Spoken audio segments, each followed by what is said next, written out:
I met Ethan Cross on a Tuesday in Prague, though that wasn't his real name. I'd learn later that he had 17 different identities, spoke 9 languages fluently, and had killed at least 12 people in service to his country. But on that Tuesday, sitting across from me in a café near the Charles Bridge, he was just an American businessman with kind eyes and a dangerous smile. "Dr. Novak," he said, extending his hand. "Thank you for meeting me. I know your time is valuable." "My name is Dr. Elena Novak, and I'm a biochemist specializing in neurotoxins." At 32, I'd already published groundbreaking research on nerve agent antidotes and consulted for the World Health Organization. I was brilliant, dedicated, and completely naive about the world of international espionage. Until Viktor. Viktor Volkov was my lab partner, my colleague, and I'd thought my friend. For 3 years, we'd worked side by side in Prague's Institute for Advanced Chemistry, pushing the boundaries of biochemical research. I trusted him. I shared my work with him. I never suspected that he was selling our research to the highest bidder. The research that could be weaponized. The research that, in the wrong hands, could kill thousands. "I'm confused," I said to the American businessman. "Your email said this was about a consulting opportunity with a pharmaceutical company." "That was a necessary fiction. I apologize for the deception." He leaned forward, and something in his eyes shifted, a sharpness that hadn't been there before. "Dr. Novak, my name is Ethan Cross. I work for the United States government, and I need your help to stop Viktor Volkov from selling nerve agent research to a terrorist organization." The cafe seemed to tilt. "What are you talking about? Viktor is a broker for black market biochemical weapons. We've been tracking him for 18 months. Ethan pulled out a tablet, showing me surveillance photos. Viktor meeting with known arms dealers. Viktor accessing our lab's secure servers at midnight. Viktor transferring encrypted files. My Viktor, my trusted colleague. "No," I whispered, but the evidence was undeniable. "He's planning a sale in 5 days. A weaponized version of the neurotoxin antidote research you've been developing, turned into an offensive weapon." Ethan's voice was gentle, but firm. "Elena, you're the only person who can identify the authentic research from fake data. We need you to help us stop this sale before the weapon reaches the buyers." "You want me to, what, become a spy?" "I want you to be yourself, a scientist, but one working with us instead of being used by Viktor." He held my gaze. "In 5 days, that weapon could be in the hands of people who will use it on civilians. Children, thousands of people who will die in agony because of research you helped create." The guilt hit like a physical blow. I never meant. "I know, Viktor used you. Now let us help you stop him." I should have said no. Should have called the police, let proper authorities handle it. But thousands of lives hung in the balance, and Viktor had used my work, my dedication, my trust to build a weapon of mass murder. "What do you need me to do?" Ethan's smile was slight but genuine. "First, we need to get you somewhere safe. Then we teach you how to be an asset." That was how I became a spy. Or at least, how I became someone pretending to be one. The safe house was a modern apartment in Prague's Vinohrady district, equipped with surveillance equipment, encrypted communications, and a very attractive intelligence officer who seemed determined to teach me everything about espionage in less than 4 days. "Rule 1, Ethan said, packing the apartment while I sat on the couch, overwhelmed. "Trust no one completely, not even me." That's reassuring. It's realistic. In this business, people have agendas, loyalties shift. The person who's your ally today might be your enemy tomorrow. He stopped packing, looking at me with those sharp, assessing eyes. "But I need you to trust me enough to follow my lead. Can you do that?" "Do I have a choice?" "Always. You can walk away right now. We'll protect you, relocate you, give you a new identity. But the sale will happen and Viktor will get away with it." I thought of the children who would die if that weapon was deployed. Thought of Viktor's betrayal, of how he'd used my research for murder. "I'm in, teach me." Over the next 3 days, Ethan transformed me from a naive scientist into something resembling a competent operative. He taught me surveillance detection, how to spot a tail, how to lose one. He taught me basic self-defense, how to break a grip, where to strike if attacked. He taught me how to lie convincingly, how to read people, how to stay calm when everything inside me was screaming. And somewhere in those 3 days of intensive training, of close quarters combat practice and late-night strategy sessions, something shifted between us. "Your stance is wrong," Ethan said during a self-defense session. He moved behind me, his hands adjusting my position. "If someone grabs you from behind, you need to." His touch was professional, clinical even, but the heat of his body against my back, the quiet intensity of his voice in my ear, made it hard to focus on the lesson. "Elena," he said softly, "you okay?" "Fine, just concentrated." He stepped back and I immediately missed his proximity, which was insane. I'd known this man for 3 days. He was a spy, a killer, someone from a world completely foreign to my life of laboratories and research papers. But he was also patient with my questions, understanding about my fears, and gentle in ways that suggested he wasn't just the weapon his job required him to be. "Tell me about yourself," I said that evening over dinner, takeout eaten in the safe house kitchen. "The real you, not the spy version." "There is no real me separate from the spy version," he said, but his smile was sad. "I've been doing this for 12 years, Elena. I don't remember who I was before." "Try." He was quiet for a long moment. "I grew up in Boston. Normal family, normal childhood. Joined the military at 18, got recruited into intelligence at 23. I thought I'd do it for a few years, then go back to normal life." He laughed without humor. "But there's no going back. Every mission, every cover identity, every person you get close to and then leave behind, it carves away pieces of who you were, until you're just the job." That's the saddest thing I've ever heard. It's the truth of what I am. "What you are," I said firmly, "is a man who spent 3 days teaching a terrified scientist how to survive. A man who could have just used me as a pawn but instead treated me like a person. That's who you are, Ethan, not just the job." He looked at me with an intensity that made my breath catch.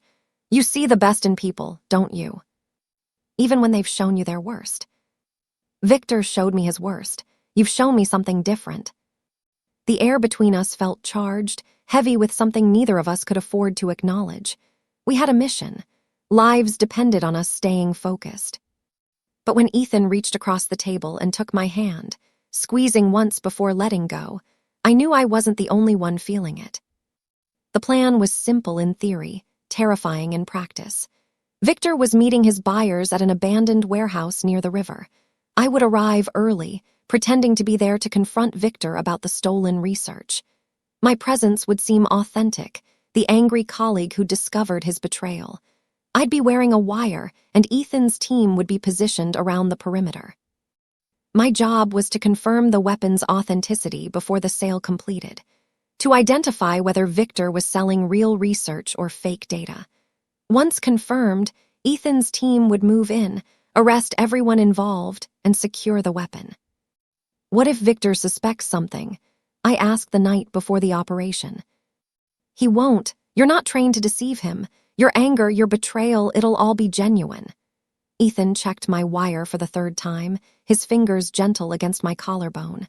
"But if anything goes wrong, if you feel unsafe, you say the word lighthouse and we extract you immediately. Understand?" "Lighthouse, got it." "Elena," he tilted my chin up, forcing me to meet his eyes. "I won't let anything happen to you, I promise." "Don't make promises you can't keep." "I always keep my promises." Something flickered in his expression. "When this is over, when you're safe, can we talk? Really talk, not as handler and asset, but as people." My heart raced. About what? About why I'm breaking every rule in my handbook by caring about you. He stepped back, professional distance reasserting itself. "Tomorrow, we end this. Then we figure out what comes after." The warehouse was exactly as bleak as I'd imagined. Rusted metal, broken windows, the smell of decay and river water. I arrived at 9 p.m. as instructed, my heart hammering so loud I was sure everyone could hear it. Viktor was there, looking exactly like the colleague I'd trusted. Casual clothes, friendly smile, No visible indication he was a traitor selling weapons to terrorists. "Elena," he said, surprised, "what are you doing here?" "I know what you've been doing." My voice shook, but that was good. It sold the performance. "I know you've been stealing our research, selling it." His expression shifted, the friendly mask slipping. "Clever girl, how did you find out?" "The Americans told me. They've been investigating you." Victor's eyes narrowed. "And yet you came here alone. Not smart, Elena." "I needed to see for myself. Needed to hear you admit it." "Why, so you could feel betrayed? So you could lecture me about ethics?" He laughed, bitter and cold. "You're naive, Elena. You always have been. You think research is about helping people, about making the world better. But it's about power, money, survival. It's about choosing what kind of person you want to be." "I chose to be rich." He gestured around the warehouse. "My buyers will be here in 10 minutes. You should leave." "Show me the research first. Prove you actually have what they're paying for." "Why would I do that?" "Because part of you still cares about scientific integrity. You want me to see that you did this right." I was improvising now, trying to keep him talking. "Show me the weapon, Viktor. Let me see what you built from my work." He studied me for a long moment, then pulled out a secure tablet. "Fine, you want to see. Look."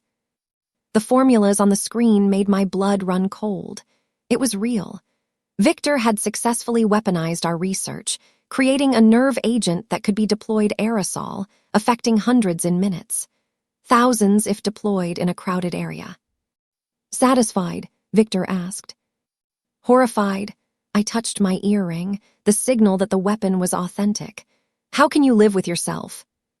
"Very comfortably, thank you." Footsteps echoed through the warehouse. The buyers had arrived early. 3 men in expensive suits, accompanied by 4 armed guards. This wasn't part of the plan. "Dr. Volkov," the lead buyer said in accented English, "you have what we agreed upon." "I do, and as a bonus, I have the scientist who created it." Viktor gestured to me. "Dr. Elena Novak, the brilliant mind behind the research. She could be very useful to your organization." My blood turned to ice. "Viktor, what are you?" "Did you really think I didn't know?" He smiled, cruel and triumphant.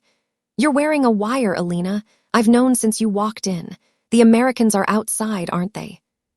The armed guards raised their weapons. "But they won't storm in while you're in danger. They won't risk their precious asset." Viktor moved closer. "So here's what's going to happen. You're going to tell them to stand down, then you're coming with us." "I won't." "You will, because if you don't, I'll detonate the device I have hidden in Prague's metro station. A test run of the weapon. 500 people dead in minutes." My mind raced. He was bluffing. He had to be bluffing. "Show me proof," I said. Viktor pulled out his phone, showing me a live video feed. A backpack in a metro station, timer visible, 20 minutes counting down. "Call them off, Elena, or I press this button and those people die." Through my earpiece, I heard Ethan's voice, tight with tension. "Elena, don't engage, we're coming in." But if they came in, Viktor would detonate the device. 500 people would die. And if I went with Viktor and his buyers, Ethan's team would lose the weapon and lose me. There was no good choice, only less terrible ones. "I need to talk to my handler," I said to Viktor. "No deals." 2 minutes. I'll convince him to stand down, but I need to explain the situation. Viktor considered, then nodded. 2 minutes, make it convincing. I turned away, touching my wire. "Ethan, he has a bomb in the metro. 20 minutes. If you storm the warehouse, he'll detonate it." "We'll evacuate." "There's no time. The device is real, I saw it." My voice cracked. "I'm going to go with them." "Absolutely not." "It's the only way to keep those people alive, and to track where the weapon goes." "Elena, I won't lose you." "You promised to keep me safe. This is how you do it. Let me go with them. Track me, follow the money, take down the whole network." I blinked back tears. "Trust me the way I've trusted you." Silence on the line. Then, "I'll find you. I swear to God, Elena, I'll find you." "I know you will." I turned back to Viktor. "He's standing down. I told him I'm extracting myself, that I can't be party to civilian deaths. Viktor smiled. Smart choice. Perhaps you're not as naive as I thought. The buyers moved forward to inspect the weapon, while Viktor bound my hands. I watched Ethan's team stand down through the dirty warehouse windows, watched the tactical vehicles pull back, watched my only chance at rescue disappear. I'd gambled everything on the belief that Ethan would find me, that his promise meant something. God, I hoped I was right. They transported me in a windowless van, Viktor and the armed guards watching my every move. Hours passed.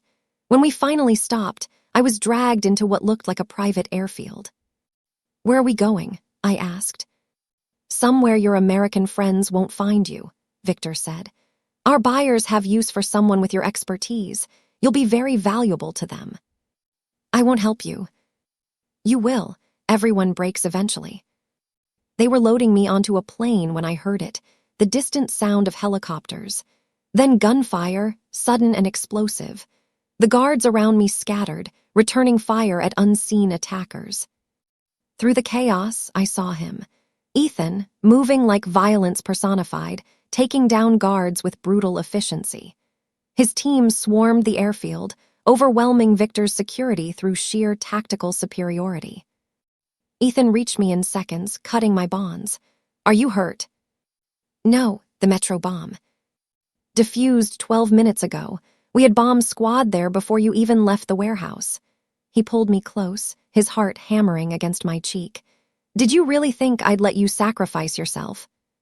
You pulled back. We let Viktor think we pulled back. We've been tracking you since you left. The van, the airfield, everything. He cupped my face in his hands. I told you, Elena, I keep my promises. Around us, his team secured the area. Viktor was in custody, the weapon secured, the buyers arrested. It was over. All of it was over. They debriefed me for 6 hours. The mission was a complete success. Weapon recovered, terrorist cell dismantled, Viktor facing life in prison. I'd be relocated for safety, given a new identity if I wanted it, compensated for my service. Everything tied up neatly, except the one thing that mattered most. Ethan found me on the roof of the CIA's Prague station, watching the sunrise over the city. You're avoiding the celebration, he said, joining me at the railing. I'm trying to figure out what happens now. I looked at him, this man who'd become everything in the span of a week.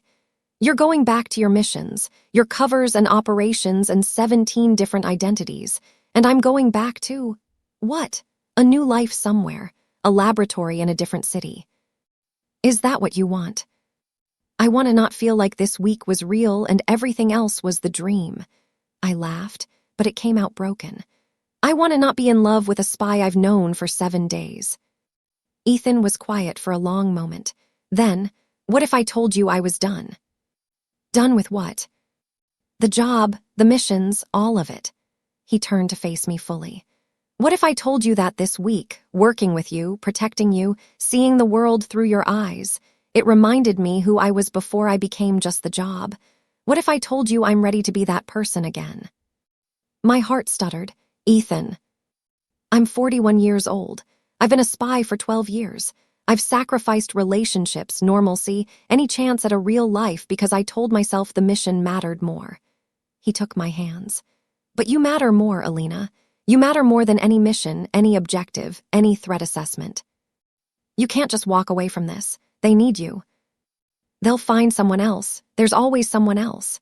His smile was soft, genuine. But there's only one you, and I've spent 12 years being a ghost. I'd like to spend the next 12 being real, being someone who deserves you. You already deserve me, I whispered. You saved my life. You saved mine first. You just didn't realize it. He kissed me then, gentle and careful, like I was something precious.